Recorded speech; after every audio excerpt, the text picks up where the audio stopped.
Welcome to This Explainer. Listen, if you've spent more than 5 minutes online recently, you know the health and fitness space is incredibly loud. I mean, we're constantly bombarded with Pinterest recipes, bizarre detox teas, and whatever the latest superfood happens to be. It's exhausting. Today, we're going to cut right through all of that noise.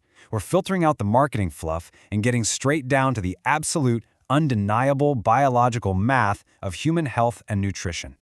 To kick things off, let me ask you this. Can a blueberry smoothie actually rid your body of toxins and, resurrect Steve Irwin? It sounds totally ridiculous when you hear it said out loud, right? But honestly, this just highlights exactly how wild internet diet advice has become.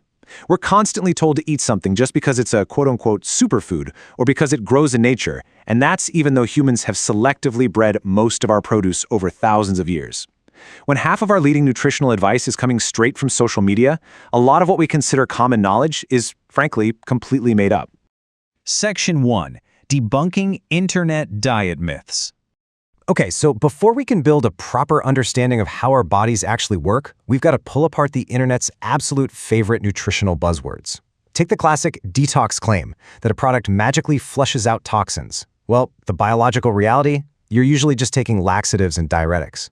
The whole concept of a dietary detox doesn't actually make any sense. Think about it. If your body was genuinely filling up with lethal toxins that only a specific grocery store fruit could cure, you'd be a medical marvel. These detox diets just make you feel like you're flushing something away. Honestly, if that's the ultimate goal, you could have just put 3 shots of vodka in your morning latte like a regular person and achieved a very similar physiological effect. And then there's the myth that you always need more antioxidants. You see this everywhere, constantly, with those aesthetic overnight mason jar oat recipes. Now, while antioxidants definitely do play a crucial role in your body, the idea that consuming massive, unlimited amounts is automatically better, it's fundamentally flawed. It is literally like assuming that the more motor oil you add to your car engine, the less likely it is to break down. Eventually, it just causes major problems. It's the exact same kind of rebranding we see when someone proudly calls skipping breakfast their highly disciplined, intermittent fasting routine, when in reality, they just slept in until noon. Section 2. Global Guidelines Compared.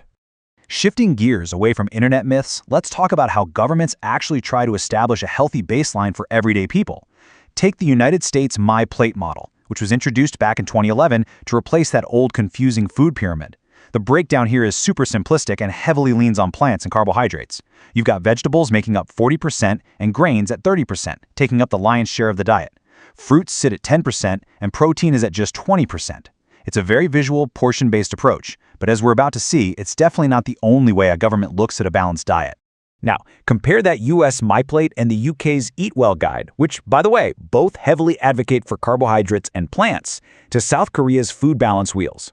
South Korea takes a totally unique approach, with an explicit advocacy for protein. They actually recommend 3 to 4 portions of it every single day. And the data backing this up is absolutely fascinating. A massive 2013 study looking at over 5,000 datasets found that high adherence to these South Korean guidelines directly correlates with a noticeably lower risk of diabetes, hypertension, osteoporosis, and cardiovascular disease. That higher daily protein intake really seems to move the needle on managing your overall health and weight. Section 3. Calories and Macros Explained. So, let's strip away the government guidelines entirely for a second. We are now going to look at the undeniable, fundamental biological math of how our bodies process energy. And the absolute most crucial number to remember here is 3,500. There are roughly 3,500 calories in a single pound of body fat. What this means is that weight management at its absolute core is strictly dictated by the calories you metabolize and absorb minus the calories you burn. For the average person, you are burning around 2,000 to 2,500 calories a day just existing, breathing, and moving around. If you want to gain 10 pounds, you mathematically have to eat roughly 500 calories above your daily maintenance for over 2 solid months. It's just a fact. The math always wins. So where exactly do those calories come from? Well, when we compare the caloric density of our macronutrients, fat is by far the most energy dense. It packs a whopping 9 calories per single gram. Protein and carbohydrates, they both sit at just 4 calories per gram. And then, well, there's our bonus 4th macronutrient, alcohol. Alcohol sits at 7 calories per gram, which, biologically speaking, sadly just poisons you. But beyond just the energy they provide, these macronutrients have highly distinct biological jobs. Fat regulates your hormones and, literally, stops your cells from imploding. Protein is the absolute essential building block for muscular regeneration and keeping your bodily functions running. Carbs are your premium go-to fuel for both aerobic and anaerobic activity. And your micronutrients, those are your vitamins and minerals, well, they basically just prevent your teeth from falling out. For optimal health, especially when it comes to protein, research suggests aiming for 1.3 to 2.2 grams per kilogram of body weight. To put that into perspective visually, you're looking at roughly a palm-sized portion of protein eaten 3 to 5 times a day. Section 4. Evaluating modern diet trends. Okay, so equipped with this new biological lens and a solid understanding of macros, let's objectively evaluate the pros and cons of today's trendiest diets. Acting as a completely neutral referee here, let's just look at the facts. Veganism is fantastic for sustainability and animal welfare, for sure, but it requires serious, meticulous planning to actually hit those protein macros. Keto is incredible for regulating blood sugar and appetite, but it totally strips away the carbs you need for explosive anaerobic sports, unless you plan on carrying a pepperoni holster on your next marathon. The carnivore diet shows fascinating anecdotal benefits for certain autoimmune issues, but it's highly restrictive, and your friends might look at you a little funny as you peel the breading off your fast food chicken. The big takeaway here? They all just manipulate macros differently for weight loss. None of them magically make you an enlightened member of the nutritional Illuminati, even if the carnivore community really loves cryptocurrency. Which brings us to the ultimate, purely mathematical approach to diet, IFYM, or if it fits your macros. This is the philosophy of eating quite literally whatever you want, provided the math strictly adds up to your daily calorie, protein, fat, and carb goals. It's a real game changer and wildly popular with athletes and gym goers. You know the type, the highly dedicated folks who somehow managed to only make 2 years of actual physical progress in 7 years of going to the gym? Section 5. Exercise and hydration basics.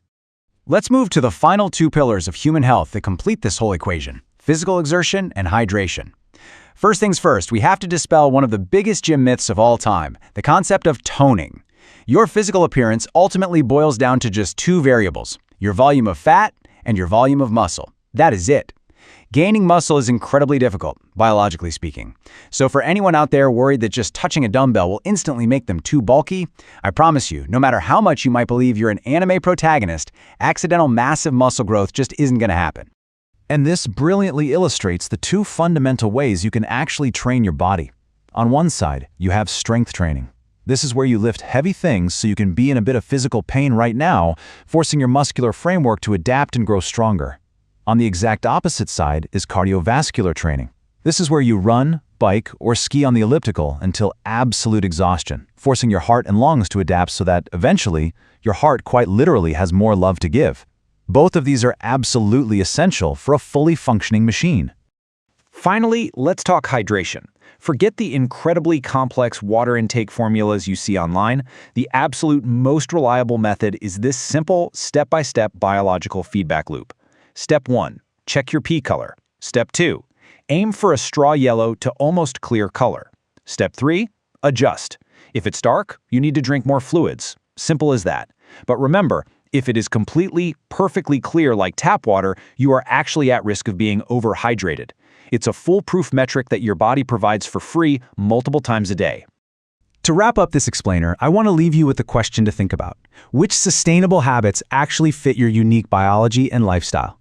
We've seen that underneath all those detox myths, the restrictive diets, and the endless marketing noise, there is just fundamental biological math: calories, macros, fat volume, muscle volume, and hydration. The true secret to health isn't finding some magical superfood. It's honestly asking yourself which mathematical approach you can realistically stick to for the rest of your life. So, what's your formula going to be? Thank you so much for exploring this with me, and keep questioning the noise.